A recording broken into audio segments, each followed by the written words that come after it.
Hi, friends. I'm back with some little teasers about my life story. I'm still working on it and just wanted to pop in and give you some little teasers.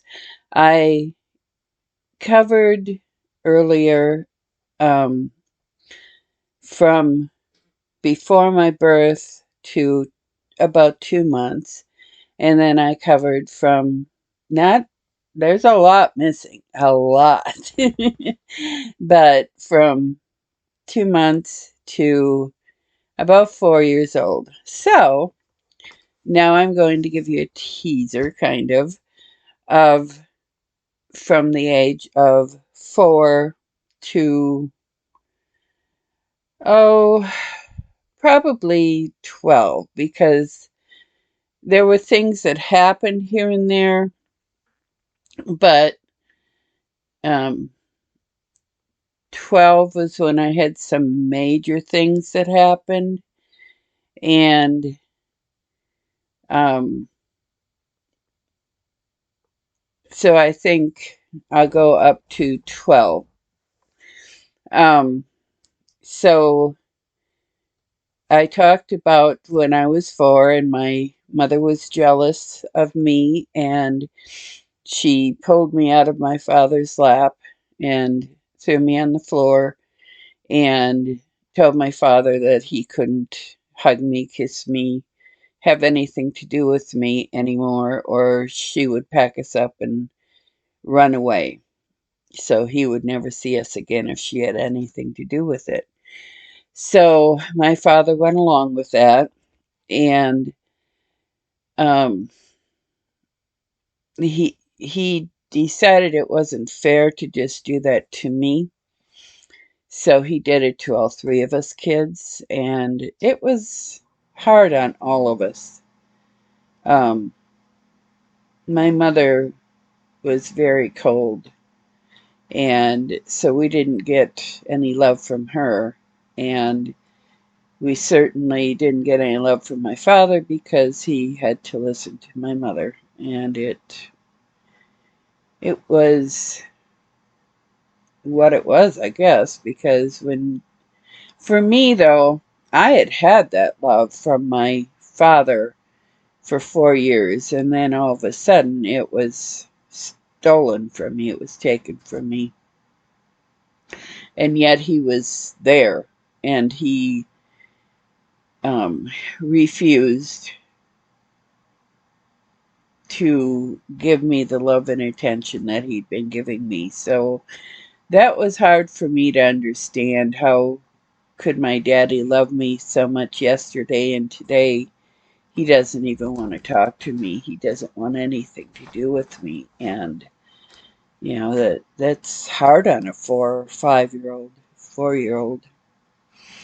Um, Anyway, when I was 5 years old, my mother decided that she wanted a little extra income coming in. I'm not sure if there was something she wanted or needed, or just wanted something to do.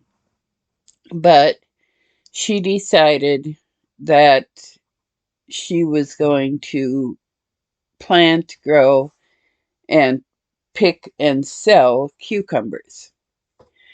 Our neighbors within walking distance had 2 acres of land that were available, and they allowed my mom to grow her cucumbers there.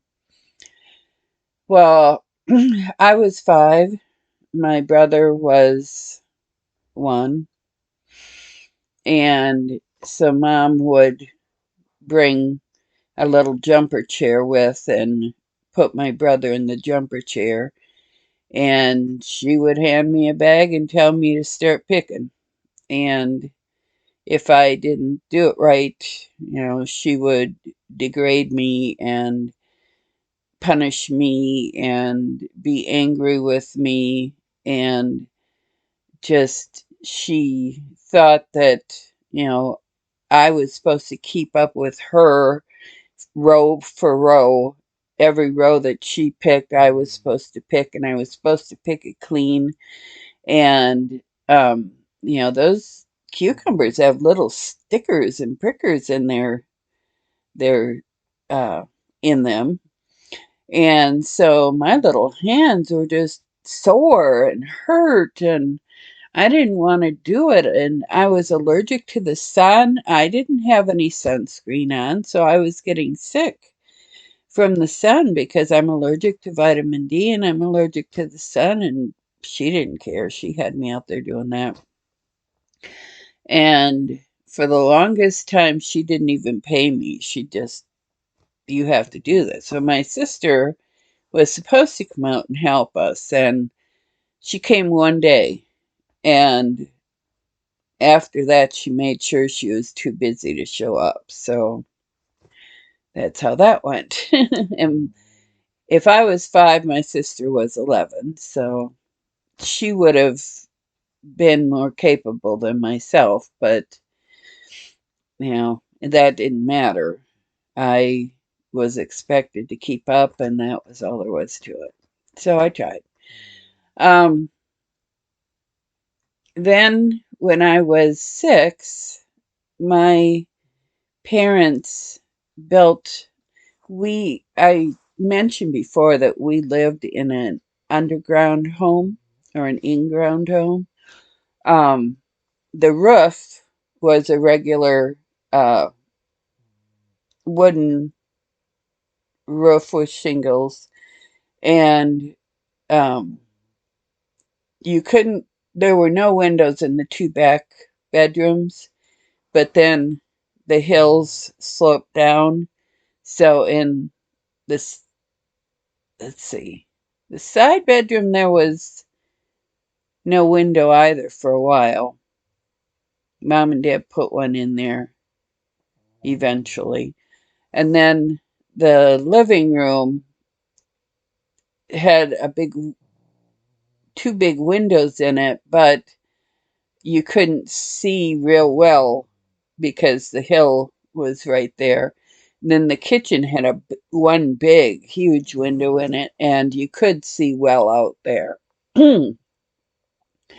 And the bathroom had 2 windows that you could see out of the one, and the other one you could see about halfway. And that was where we lived. Well, when I was 6, my father got a better job, and he was driving truck, dump truck. My father had driven dump truck my whole life, and he drove dump truck for different small companies. But when I was 6, he was able to get a job with the county, and that meant that he had better pay, he had better hours, he also had much better insurance, and you know things were looking up. So shortly after my father got this job, um, because he got the job the end of uh, 1966, and I had just turned 6. So November, December, he had just gotten the job. And he didn't work much during the winter for the county, even though they hired him then. He was laid off. He worked for just a couple weeks and he was laid off for a few months. And he drove a plow truck for the township that we lived in. So he did snow plowing in the area. So he had a band. Um, he, I think at that time actually he was playing with another person's band, but he played with the old time Papa, um, polka. music. And that was one thing I enjoyed, was my father would play and my mom and I would dance. And she expected me to keep right up and dance with perfection. And she taught me from the age of 3 on. So I was a really good dancer. And not only could I dance all of the old fashioned dances, the polka, the waltz, the schottisch, the Flying Dutchman, you name it, any of those old time goodies, the two step, I could rip them right off. No problem. The twist, I was really good at the twist. And as I got older, I would watch television and pick up on some of the newer music and the newer dances. And I loved to dance. I just loved it. So I was good at dancing, and that was something I could pour myself into, and I did a lot of dancing. Um, when when I was 6, my father got a better job, and in the spring time, because of his better job and his promise to have this good income coming in, my parents were able to go and get another mortgage, or they had the house paid off, so they got a mortgage to build up. And the second story had the main kitchen, the living room, a dining room, 2 bedrooms, and a newer, better bathroom with a brand new sewer septic. Um, and so we were all happy to have this new house, but 2 bedrooms, which meant that my mom and dad got their bedroom upstairs and my brother got his bedroom upstairs. Well, I had my old bedroom downstairs next to my sister's, which I was fine with. But my brother was scared to death and did not want to sleep by himself in his new bedroom. If I was 6, he was 2. And so I was forced to move upstairs and sleep in my brother's room.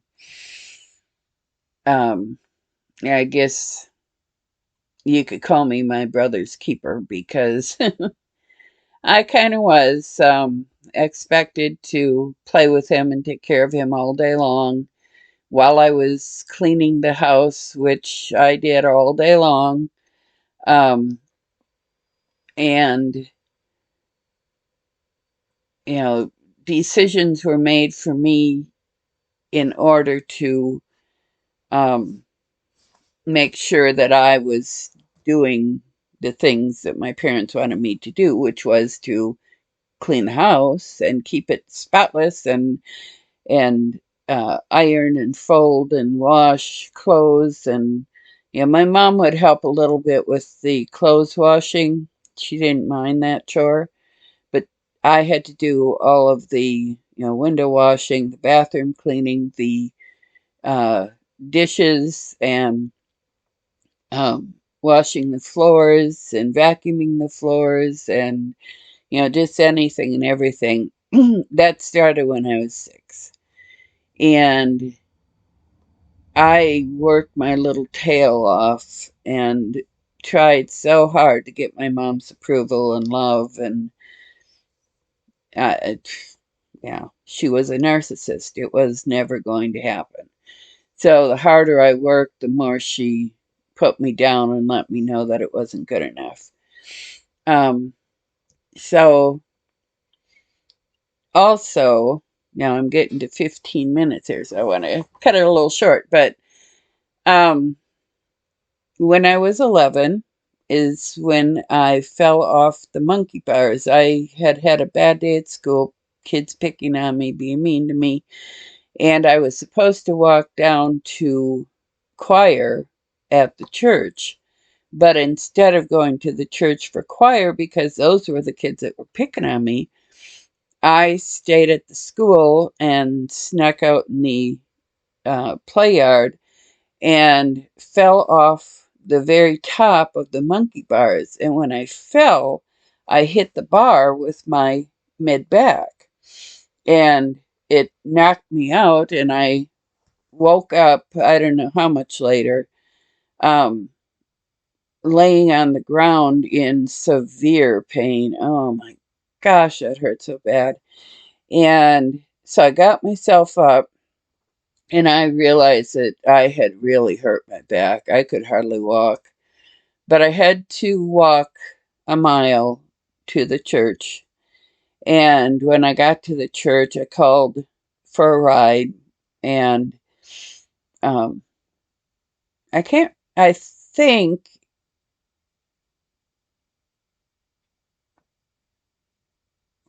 my sister came and got me and took me home, and I just, sat around, tried to be quiet, not do too much, and not draw any attention because I didn't want them finding out that I had not gone to choir. Well, by that night, I was in such severe pain, I was crying. And so I took some aspirin. I snuck them out of my dad's medicine. And I went to bed. And I woke up in the middle of the night crying. Oh, I was in such pain. It was horrible. So I went to my mom and dad's bedroom and told my mom that my back was hurting. I wanted to go to the doctor. Please, would she take me to the doctor? And no, shut up. You're bothering us. Go back to bed. You need to go to bed. You have to get up for school tomorrow. I said, Mom, my back is hurting. And, the more she turned me down, the more I cried.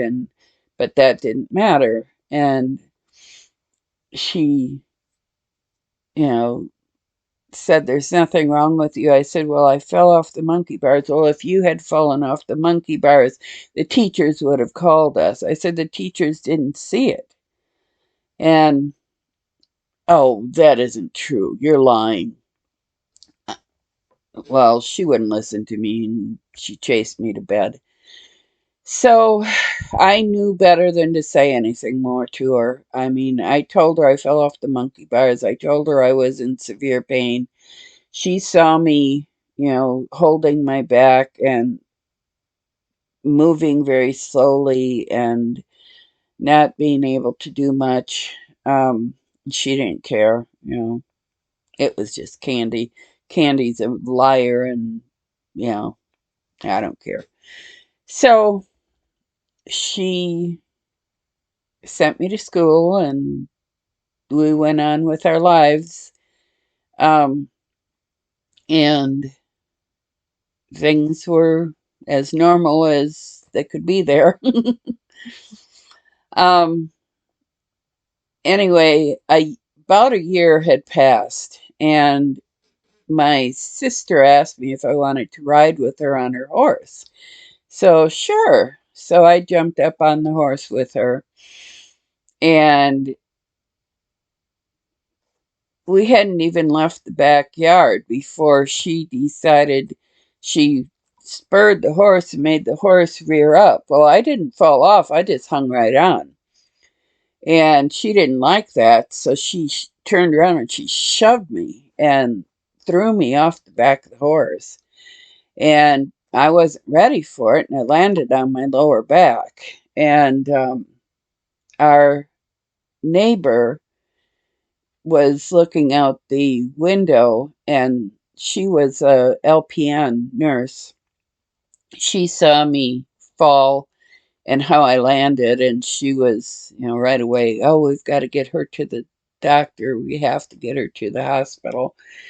So they transported me to the nearest hospital, and the hospital did x-rays, and they found that I had 2 broken vertebrae from about a year before. So when I fell off the monkey bars, I had broken two vertebrae in my back. My mother, of course, oh, no, that can't be. She started arguing with the doctor. And the doctor's like, well, yeah, that's right here. She has two broken vertebrae. And my mom still tried to tell the doctor he didn't know what he was talking about. And I said, Mom, remember last year I told you I fell off the monkey bars?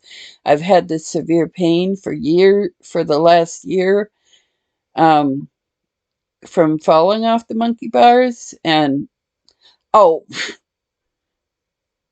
that was nothing, you know. Saying this stuff in front of the doctor like the doctor is going to agree with her. Well, sadly, the whole family believes still believes the crap that my mother says. I mean, she gaslights to no end, constantly gaslighting people. And she, would try to gaslight the doctors and the nurses and anybody and everybody. But, um,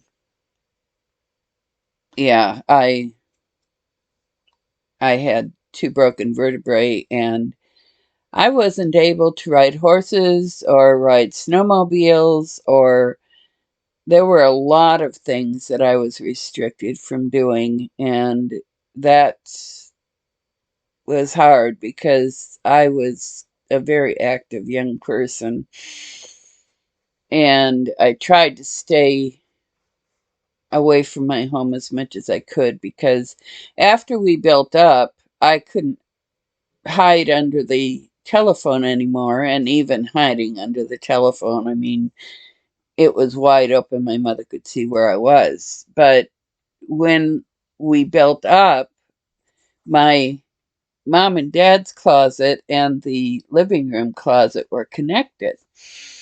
And so I could climb or crawl from one closet to the other. And when my mom was having a bad day, I would go and hide in the closets and I could hear her footsteps. So when she was looking for me, I'd, go from one closet to the other. Um, she was cruel. I mean, so cruel. On days when she was in a bad mood, she'd just start degrading me and picking on me and telling me how worthless and stupid and, you know, nobody would want me. And there were times that she went on and on and on and on until I packed my bags and I wanted to leave. There were times where she would hit me and slap my face. And I mean, she was so hateful to me. I wanted to just leave. I couldn't take it, but I had no place to go. Um, when I was 5, I had talked to my aunt one night when I stayed overnight and told her that my mom was abusive, and my aunt, who was my godmother, told me I couldn't talk to her about that stuff. I wasn't allowed to say those things. And after that, they wouldn't let me stay there anymore either. Um, so even when I tried to talk to people, even at school, I would say things at school to teachers, and I wasn't allowed to say anything. It just wasn't allowed back then. So anyway, when I was 11, I broke my vertebrae. When I was 12, I re-injured them and was in the hospital for a little while. Um, and I also got kicked in the mouth by a horse, um, and knocked out most of my front teeth, and um, uh, my back teeth were kind of loose and uneven, but they left in most of them. So I had to have oral surgery from a local doctor at the age of 12 for my teeth. Then, let's see, Oh, when I was 11, I started babysitting and earning money, um, and was expected then to pay for my clothing and my school expenses, and any of my own personal expenses would come out of my babysitting money. Even though my dad had a great job, he was rolling in the money. My mom was getting her um, hair done every week. Uh, they would go out to eat. They would go to their dances all the time. Um, Mom got a brand new fur coat and brand new clothes, but not me. I had to earn my own money and buy my own things from the age of 11. So anyway, I'm over 25 minutes here and I don't like that. So I'll end here. But that's just kind of a teaser. There's a whole lot more coming. And I mean, there's a lot that I've skipped over. So if you're interested, I'm going to have my story on Patreon. And I am also going to be having a group session. And yes, I've done counseling in my life. I was an AODA counselor in the late 80s, early 90s, and I um, was a reverend and did counseling through that. And so, yes, I have counseling experience, but it's going to be a group that will be discussing my book, questions and answers about my book. Also, um, talking about, when you're talking about abuse and narcissism, a lot of people will, because of empathy, talk about their own experiences. So, this is why we're having these sessions.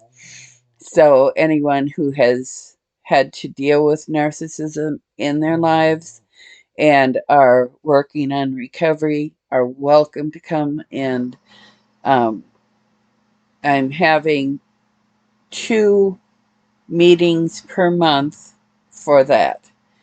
And also the discussion of my book. So hopefully you can come and join me on Patreon, where I'll be sharing, telling my whole book, my whole story. And we will be working together on recovering from narcissism. So if you like my stories, please subscribe, like, and leave some comments. I'd love to see them. Namaste, blessings, love, light. Good night.